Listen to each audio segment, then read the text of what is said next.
आशियाई महामार्गावरची दृश्य पाहताय कराडजवळ पाचवड फटा येथे महामार्गावर हा कंटेनर सध्या पलटी झाला आहे। भरधाव वेगाने कोल्हापूरहून पुण्याच्या दिशेने निघालेल्या कंटेनरचा चालकाचा ताबा सुटल्यानंतर हा कंटेनर सध्या महामार्गावर पलटी झाला आहे। आपण दृश्य पाहताय सध्या पलटी झालेल्या कंटेनरचे दृश्य पाचवड फाटा इथून पाहताय।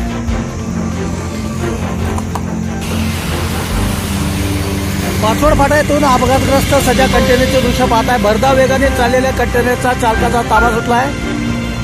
कंटेनरची जी पुढील जी बाजू आहे आपण पाहताय कशा प्रकारे या बाजूचा देखील चक्काचूर झाला। यामध्ये चालक आहे तो सध्या जखमी झाला आहे, त्याला उपचारासाठी रुग्णालयात दाखल करण्यात आला। कंटेनरच्या पुढील भागाची सध्या आपण दृश्य पाहताय।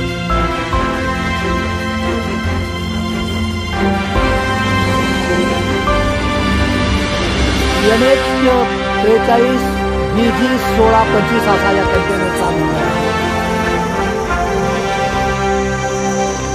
कंटेनरच्या पुढील भागाचा चक्काचूर झाल्याची देखील आपल्याला माहिती मिळते आहे। भरधाव वेगाने कंटेनर निघाला आहे आणि हा कंटेनर सध्या कशा प्रकारे दुभाजकला धडकला आहे आणि काही हे दृश्य पाचवड फाटा येथून आपण पाहतो।